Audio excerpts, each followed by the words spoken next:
Polosa, et Simba Lissoute.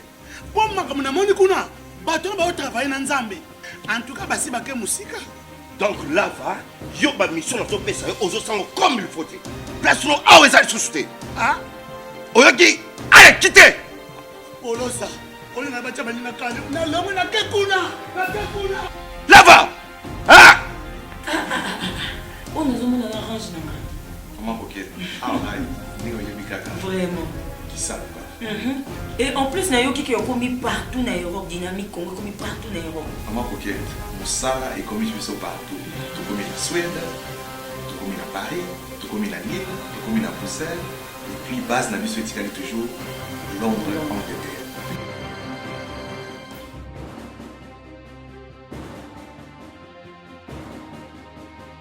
Biso na dynamique Congo, toza ko avancer na nkolo.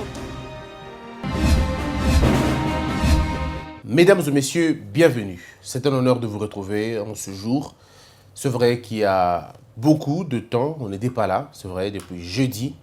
La dernière diffusion de l'émission, c'était mercredi et on n'était pas là. Nous sommes là aujourd'hui lundi pour recommencer le travail dans les conditions qu'il faut et vous servir comme cela doit être fait. Parce que nous estimons que vous méritez mieux. Cette république est une responsabilité au-delà du fait que ça soit d'abord un don, mais cette république est une responsabilité, alors une très grande responsabilité. Mesdames et messieurs, vous êtes sans l'ignorer que les informations au Congo tournent autour de la politique, alors que les sujets les plus importants traînent encore dans les tiroirs. C'est une volonté que le Congolais manifeste tous les jours, celle de ne pas changer. En réalité, parce que nous nous sommes habitués à des débats futiles, des débats inutiles qui tournent autour des noms des individus, des caprices des individus, parfois même de la médiocrité de certaines personnes, et nous sommes obligés de réfléchir là-dessus. Donc, pour ce faire, je me suis dit, pourquoi ne pas vous offrir une chaîne comme vous le voulez, ça veut dire la politique comme vous le voulez, mais en même temps apporter une petite touche, ça veut dire la touche de l'éveil de la conscience, en train de dire aux Congolais, c'est pas la bonne voie. Mais parce que c'est ce que vous aimez, on va essayer de vous donner ce que vous aimez, mais en y ajoutant un peu quelque chose de beaucoup plus important. Ça veut dire la part des responsabilités que chacun d'entre nous doit finalement observer. Et puis, mais en dehors de cela, nous sommes en train de mettre en place notre chaîne, notre deuxième chaîne, essentiellement portée sur l'éducation, l'éveil des consciences, l'histoire du Congo, je dirais le droit, où nous allons faire des articles, essayer un peu de parler aux gens, ce que c'est le code pénal, ce que c'est le code civil, le droit constitutionnel, essayer un peu de parler de ces choses-là. Ça, vous allez le voir dans peu de jours, en tout cas, ce n'est qu'une question de temps. Je pense bien, si nous sommes dans le temps, le début du mois prochain, ça va déjà commencer et vous pouvez vous abonner très massivement à cette chaîne qu'on appelle Elite Télévision. Nous demandons aussi à ceux-là qui nous suivent de pouvoir aussi s'abonner à cette chaîne Congo Buzz. Ainsi, on aura les deux chaînes en vue et ça sera un moyen pour nous de nous affirmer et de donner notre part à ce pays. Donc, parlons directement des informations. Aujourd'hui, les vrais modérateurs titrent le FCC menacé par des grosses fissures. Le FCC mission accomplie. Et vous avez le gouvernement pour aujourd'hui, c'est l'avenir. Forum des As, titre mission accomplie. Alexis Thambwe Mwamba, président du Sénat. Divisé, battu, la FDC fragilisé, estime un analyste. John Tibasima réitère sa loyauté à Joseph Kabila. Évariste Bochab, le vote défavorable attribué au sénateur du Grand Kassai. Sami Badibanga, la surprise d'une élection des pairs. C'est Forum des As. Vous avez les modérateurs, les vrais modérateurs qui titrent le FCC menacé par des grosses fissures. Et vous avez l'avenir, le gouvernement annoncé pour aujourd'hui. Mesdames et messieurs, j'aimerais qu'on réfléchisse avec vous, mais qu'on réfléchisse profondément et froidement. Vous savez, l'arbre qui tombe fait certainement beaucoup de bruit par rapport aux jeunes arbres qui naissent. Un jeune arbre, quand il naît, il ne crie pas au fait. Ça ne fait pas beaucoup de bruit. Vous ne l'entendez même pas. Lorsqu'une forêt commence à naître, on ne le sait pas. on est surpris que la forêt est déjà là. Mais lorsque le gros arbre tombe, eh bien, ça fait toujours de bruit.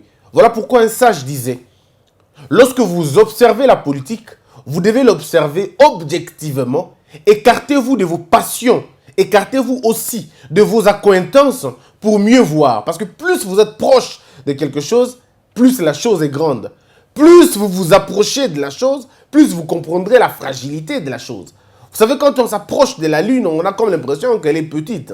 Mais c'est quand on arrive à s'éloigner un peu de la Lune, on se rend compte qu'elle était grande. Elle était très grande. D'une part, on peut dire que c'est contradictoire. De notre côté, on peut tout simplement constater que c'est simplement la même chose. La Lune, elle paraît beaucoup plus grande, beaucoup plus petite quand on est très proche d'elle. On se dit, mais c'est pas si grand-chose. Mais c'est quand on s'éloigne d'elle qu'on se rend compte que, bon, elle est grande. Et puis, ça peut être grande en fissure. Ça peut être grande en échec. Ça peut être grande comme les problèmes. Comme des problèmes, d'ailleurs. Et j'aimerais ici faire comprendre aux Congolais un élément important. Nous avons deux façons de voir les choses. Aujourd'hui, il y en a qui pensent que M. Kabila est toujours très fort. C'est lui l'inamovible, il est tout puissant. On ne peut pas faire quelque chose contre lui. C'est lui qui contrôle tout. Il a le Sénat, il a la majorité parlementaire, il a les assemblées provinciales, il a le pouvoir judiciaire, il a l'armée. Eh bien, tout ça, c'est le fruit des 18 ans. C'est tout à fait normal. C'est tout à fait normal. Mais la vitesse avec laquelle les choses se passent dans ce pays, il y a lieu de se dire, est-ce que l'homme fort n'est-il pas que dans nos têtes? Est-ce que sa force n'est-elle pas, dans nos esprits, tout simplement? Est-ce que nous n'allons pas puiser ses forces dans nos souvenirs lointains? Est-ce qu'ici, il ne s'agit pas un peu de Mike Tyson au zénith de sa force? Est-ce qu'il ne s'agit pas ici de comprendre que la personne a touché le comble qui ne peut plus donner mieux que ça? Le pouvoir en Afrique, les pouvoirs politiques en Afrique s'accompagnent généralement avec l'argent et les positionnements. Lorsque vous n'avez plus le positionnement, lorsque vous n'avez plus l'argent à offrir, et lorsque vous n'avez plus le positionnement, à accorder aux gens, il y a lieu que ce pouvoir tombe. Mais comme on le sait, ça ne tombe pas tout de suite. En lingala, on dit, nyoka, et si la garçon moté. En réalité, le nyoka est décédé. Mais c'est simplement cet orgueil-là,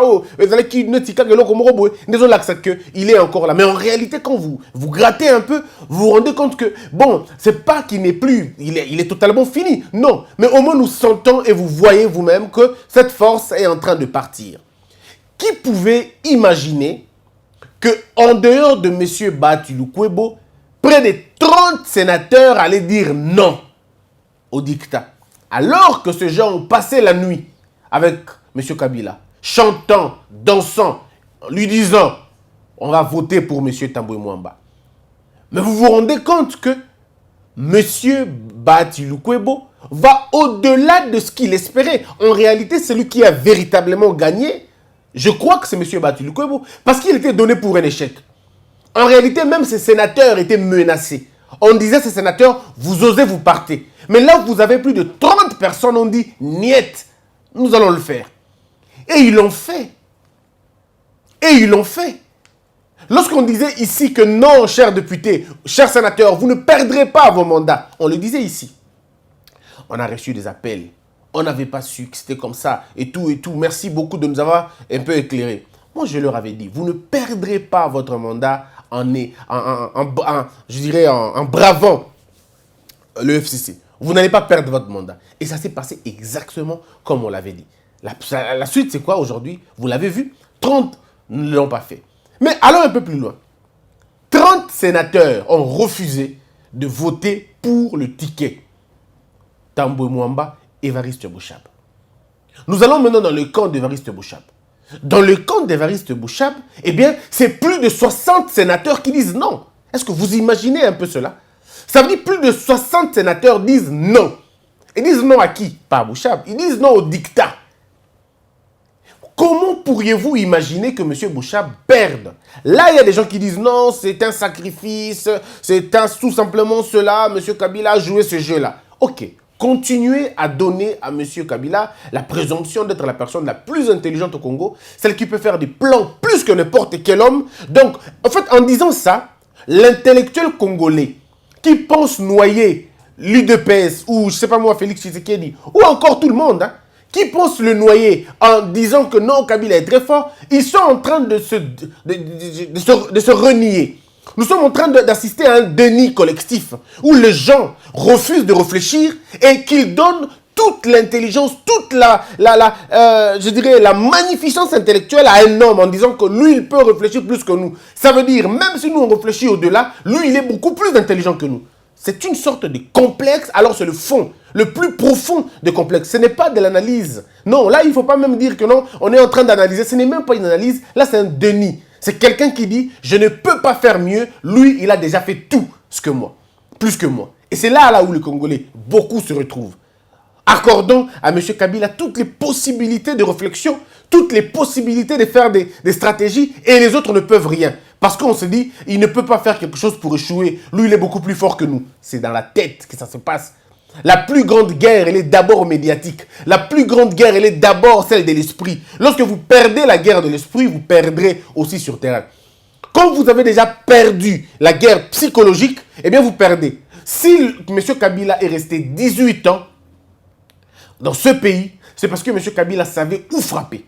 Et monsieur avait frappé dans la tête des Congolais, il avait frappé dans les esprits des Congolais, il avait en fait de jouer tous les plans stratégiques que certains pseudo-intellectuels pouvaient faire. Il les dévançait, il les anticipait. Et malheureusement, l'intellectuel congolais, au fond de lui, savait que nous sommes en face de quelqu'un qui est beaucoup plus intelligent que nous. Or, lorsque vous acceptez déjà qu'un autre homme est plus intelligent que vous, il est plus affûté que vous, alors que vous partez tous de la même manière, vous partez tous sur un même pied d'égalité, en ce moment-là, vous abandonnez de réfléchir, vous avez abandonné de réfléchir, vous ne pouvez rien faire contre lui, il est plus fort que vous, 18 ans.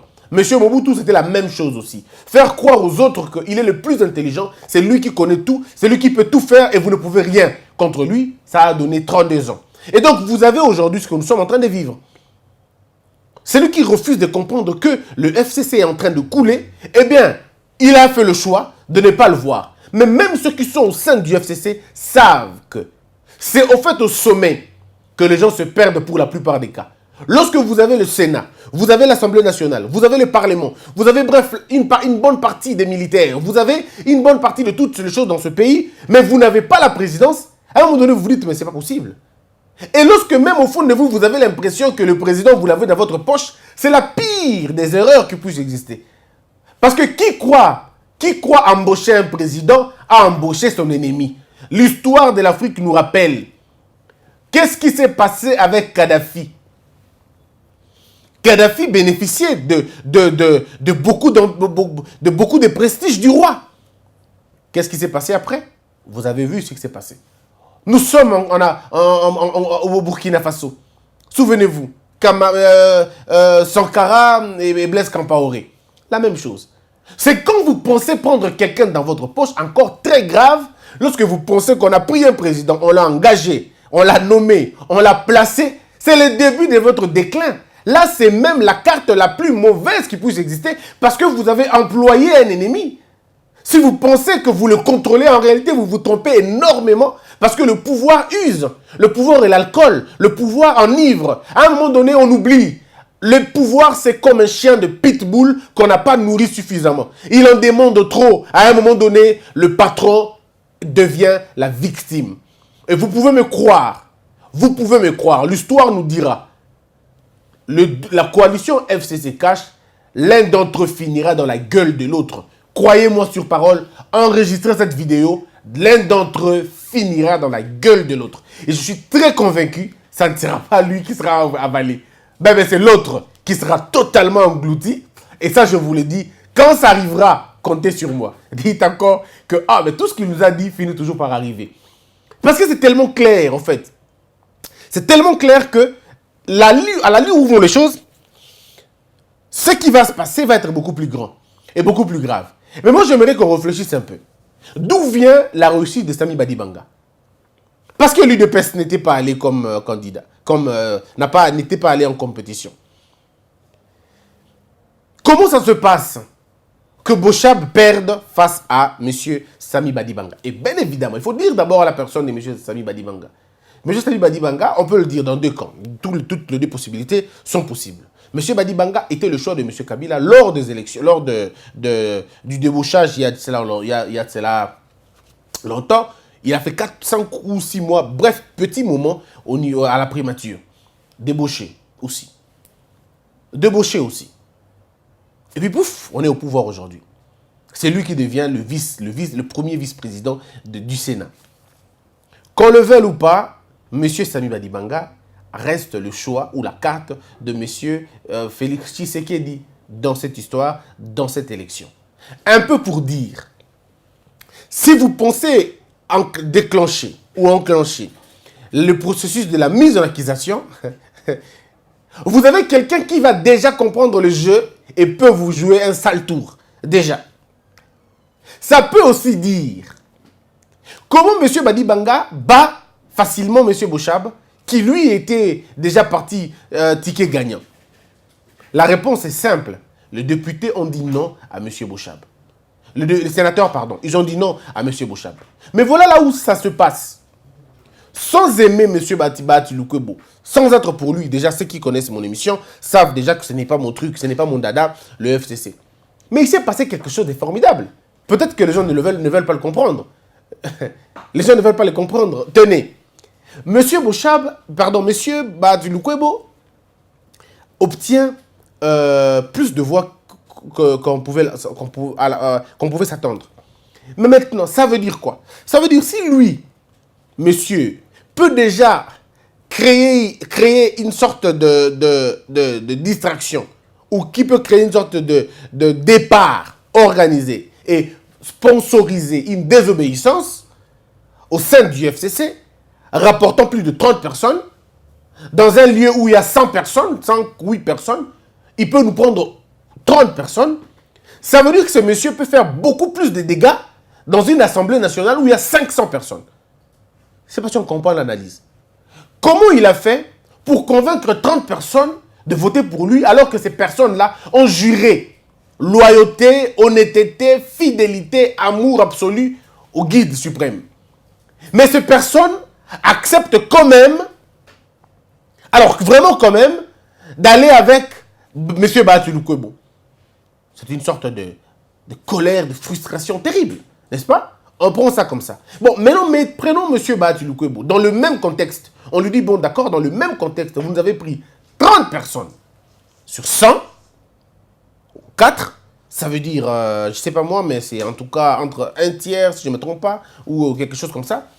Vous prenez alors au niveau de l'Assemblée nationale, si monsieur vient à l'Assemblée nationale et qu'il peut débaucher encore une fois autant de députés, disons 100 ou 200 députés, et qu'on laisse 300 députés à M. Kabila, rassurez-vous, le processus de la mise en accusation est tombé. Elle est devenue impossible. Nous sommes encore dans les hypothèses. Mais il y a encore une hypothèse beaucoup plus profonde. Ce monsieur Alexis Thambwe Mwamba et Madame Janine Mabunda qui risquent eux aussi les invalidations. Ça peut se passer. Parce que déjà on peut avoir 30 personnes qui peuvent voter contre vous. Nous sommes au Sénat, vous n'êtes qu'à 104. Mais quand si 55 députés disent que 57 sénateurs sont contre vous et signent contre vous, mais vous tombez.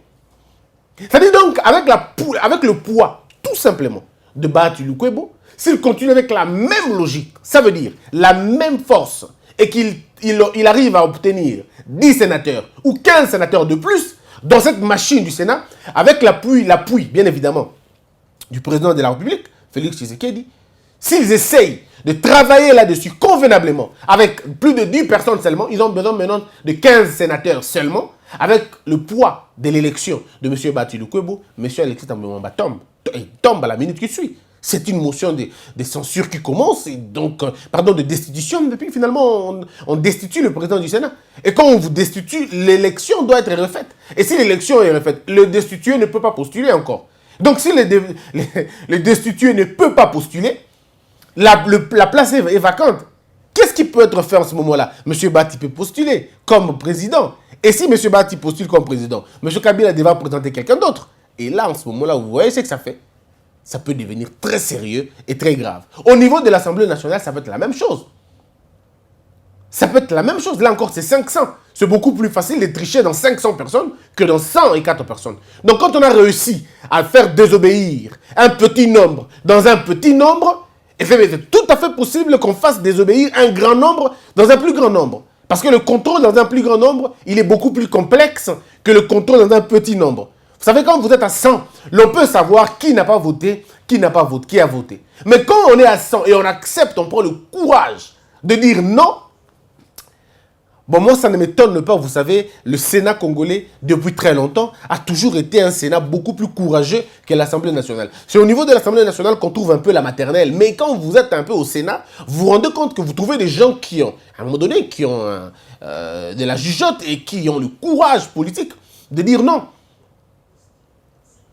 Vous savez, mes frères, on peut aujourd'hui dire ce que l'on veut, mais la fin du FCC avait déjà sonné depuis très longtemps. Souvenez-vous, j'étais en train de vous le dire ici. J'étais en train d'analyser en vous disant, le FCC va annoncer une fissure.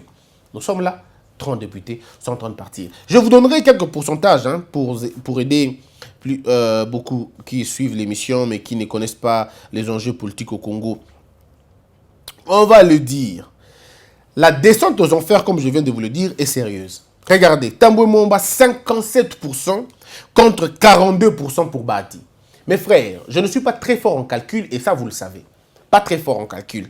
Mais quel est l'écart qu'il y a entre 57 et 42%?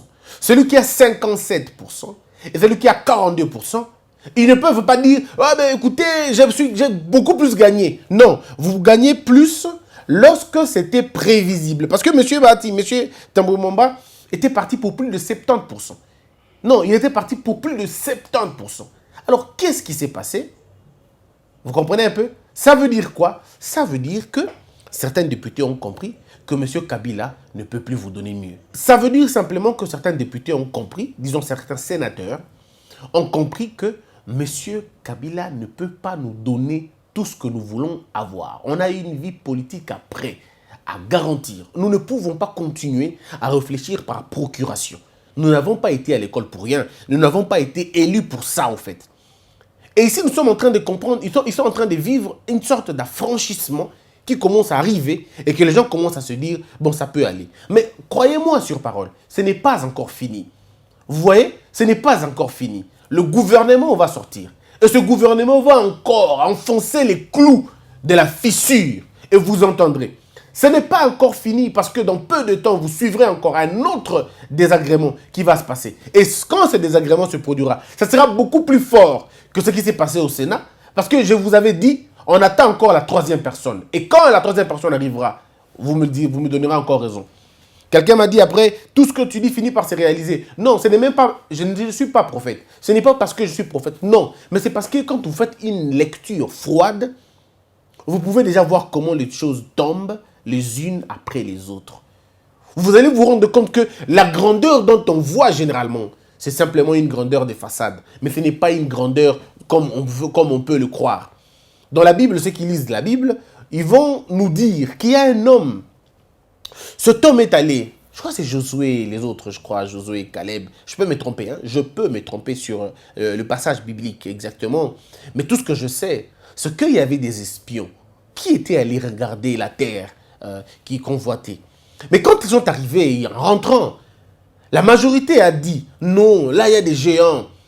Il y a des géants, la terre n'est pas bonne, ce n'est pas important, laissons tomber, n'y allons même pas. Mais les autres ont dit non. Nous avons vu des hommes comme nous. Et là, il y a le lait et le miel. Nous pouvons aller. En fait, c'est une question de conception politique et de perception politique. Lorsque vous estimez que vous ne pouvez plus rien faire, alors là, c'est votre déclin. C'est un peu ça, en fait. Et là, les députés et les sénateurs commencent à comprendre que, donc nous pouvons dire non au dictat politique et ça peut marcher. Ils parlent de la discipline, mais ce n'est pas la discipline, c'est une dictature. Une dictature au sens propre. Et c'est une sorte d'aliénation, malheureusement. Malheureusement. Donc on réfléchit encore. Donc le mot d'ordre, si on va le dire, ça revient à dire que l'ordre de M. Kabila pour M. Tambwe Mwamba n'a pas été respecté de plus de 61%. Ça veut dire que les gens n'ont pas respecté l'ordre de M. Kabila à 70%. C'est justement 57, 58, même 60 si vous voulez. Mais puis après, l'ordre de M. Bouchab n'a été suivi que de près de 30%. Je veux dire, peut-être 30, peut-être 40, peut-être 42. Maximum 45%. Donc, si M. Kabila, le plus fort d'hier, peut aujourd'hui donner un mot d'ordre et que les gens l'obéissent à 60% et un autre à 40%, alors je me pose la question, où en sommes-nous? Ça veut dire qu'on ne te respecte plus comme avant et que tu ne peux plus nous faire aussi mal comme avant. Et qu'aujourd'hui, le pouvoir de nomination dans les services publics ne dépend plus de M. Kabila. Non, lui aussi fait des propositions. Ceux qui pensent encore que M. Kabila nomme des gens, vous vous trompez, mais attendez un peu. Vous vous trompez, mais aussi vous masturbez. C'est une masturbation intellectuelle, ça veut dire une consolation personnelle. Vous voulez vous consoler au fond de vous, mais vous savez qu'au fond, que ce n'est pas lui qui nomme. Non, il ne nomme pas les ministres, il propose comme tout le monde. Et quand il propose, c'est lui qui va nommer. Les ministres a le droit de choisir les noms qui lui conviennent. S'il dit ce nom ne me convient pas, eh bien il ne me convient pas. Le président a dit qu'il avait un regard sur les nominations.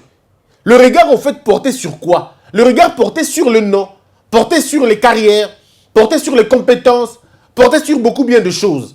Au fait, c'est ça, si nous devons lire les termes de référence. Mais est-ce que nous pouvons dire aujourd'hui que l'homme est encore puissant comme avant? Non, mes frères. Non, et encore non. Il y a beaucoup d'éléments que je vous donnerai en dehors de cette question. Mais j'aimerais ici vous faire comprendre que nous sommes en train d'assister à la fin d'une époque, à la fin d'un règne. Ça a beaucoup duré, c'est vrai. Ça a longtemps duré, c'est vrai. Mais nous sommes en train de conjuguer la vie après. Lorsque Mobutu part, à l'entrée de l'AFDEL, c'était deux contextes différents. Les gens voulaient que ça s'arrête tout de suite. Mais vous avez vu, on a simplement arrêté Mobutu, mais le moboutisme avait continué avec Laurent Désiré Kabila. Oui, parce que Laurent Désiré Kabila n'avait pas touché le fond de la question. Non, il n'avait pas touché le fond de la question. Lorsque Laurent Désiré Kabila part, M. Joseph Kabila arrive, vous vous rendez compte que le moboutisme va se dissimuler dans les veines des gens kabilistes, et on a eu un système ambigu où vous aviez des moboutistes, moi je les appelle des moboutis, des mobuto-kabilistes, ça veut dire qu'ils sont à la fois moboutistes, à la fois kabilistes, et donc un mélange dangereux, désastreux, qui a produit la désolation, la honte, et tout ce qui va avec. Et maintenant, il y a quelqu'un qui vient au pouvoir, M. Félix Tshisekedi, qui vient lui aussi au pouvoir, mais il y a lieu de se poser des questions. Est-ce que le tard s'est arrêté? Ça, c'est ce qu'on va voir dans la deuxième partie. Et je le dirai en long et en large. Je partirai à partir de cette analyse pour asseoir mon argumentaire. Mais donc, bref, pour terminer cette émission, cette partie d'aujourd'hui, ce qui se passe au Congo n'est que normal. Le poids de M. Kabila se dissimule à travers la fumée, les airs, et ça part. Celui qui était hier le plus fort de notre armée, vous vous rendez compte aujourd'hui que les généraux et certains colonels avec qui nous discutons très souvent se disent « Ah, on ne sait plus vraiment, ça c'est eux-mêmes qui disent « Non, il y a comme un bloc qui est encore fidèle à l'ancien régime.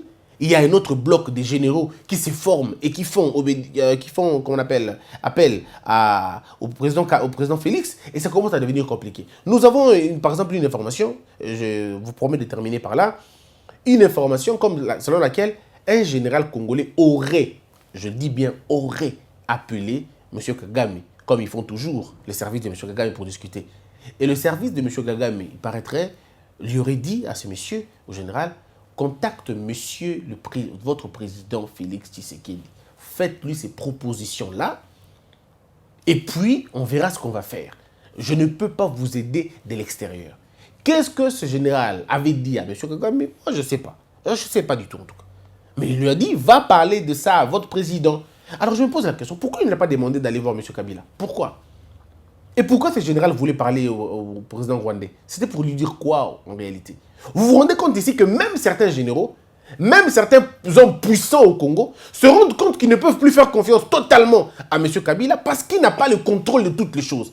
Aujourd'hui, ils sont appelés à le faire. Mais c'est parce que simplement, ils sont têtus. En partant du pouvoir, M. Kabila leur avait dit, vous avez maintenant un nouveau chef, adressez-vous à lui. Mais comme les hommes sont idolâtres de nature, soit par la foi ou par la peur, ils veulent rester là. Ils veulent se créer un dieu, ils veulent se créer un chef qui n'a plus le pouvoir d'avant. Mais cela ne veut pas dire qu'il est aujourd'hui quelqu'un pamba. Non, c'est quand même un sénateur à vie. C'est le patron d'une majorité parlementaire que je ne peux pas, moi, personnellement, nier ou refuser de croire ses forces. Mais en même temps, il est important de faire comprendre aux Congolais, nous sommes en train de tourner une page. C'est douloureux, ça ne se passe pas comme on voulait vraiment, mais les réalités sont telles que la page est en train d'être tournée. La grande pyramide du FCC commence à connaître des fissures. Et je ne vois pas pourquoi elle a besoin d'une main pour la détruire. Elle va elle-même tomber, cette pyramide. Cette légende va elle-même tomber et on dira, le FCC, c'en est fini. Pas que c'en est fini au sens qu'ils n'auront plus, non, mais la capacité de nuire ou la capacité de tout contrôler va finalement partir. Président de l'Assemblée nationale, président du Sénat, Premier ministre, c'est une utopie, mais que peu de personnes seulement peuvent voir. Et il y a des gens qui peuvent lire la faiblesse dans chaque lettre, dans chaque mot. Vous savez, même quand le lion est blessé et qu'il est incapable de marcher, il rougit quand même. Hein? Ne vous en faites pas, il rougit quand même. Mais ce n'est qu'une question de temps. Ici, nous avons un lion qui a été touché dans son âme. Ici, nous avons un lion qui est épuisé. Il a perdu tellement du sang. Mais pour les buffles et pour les antilopes, ce lion-là est toujours dangereux. Mais pas pour les hyènes. Non, les hyènes comprennent que le lion est faible. C'est le moment de l'attaquer. Ainsi s'achève cette émission. Merci de l'avoir suivi. Deuxième partie, c'est tout à l'heure. Mesdames, mesdemoiselles et messieurs, abonnez-vous s'il vous plaît, massivement. Abonnez-vous. Nous avons finalement raté notre cap. On s'était promis 50 000 abonnés avant la fin du mois de juillet. Mais ce mois, il vient de finir. Nous n'avons toujours pas atteint ces 50 000, malheureusement. Renvoyons les challenges après. Nous avons besoin de beaucoup plus de vos, comment on appelle, de vos abonnements. Faites-le et dites-nous que ça marche. Que la peur quitte nos esprits et que Dieu bénisse la RDC.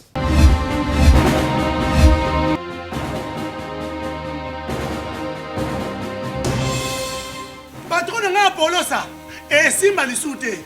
Pour makamuna moni kuna, patron ba travailler na Nzambe. En tout cas, basi bake musika. Donc là, va, yo ba mission na to pesa yo ozo sango comme il faut. Place no awe za susute. Ah? Oyoki, allez quitter. Polosa, on na bacha bani na kale. Na lomo na kekuna, na kekuna. Là va. Ah! Oh, nous avons un orange. Comment coquette? Ah ouais, Vraiment. qui savent. Et en plus, Nayo qui est commis partout dans l'Europe, dynamique Congo, commis partout dans l'Europe. Comment coquette? Ça est commis partout. Tout comme en Suède, tout comme à Paris, tout comme à Lille, tout comme à Bruxelles. Et puis, base la mission est toujours Londres, Angleterre.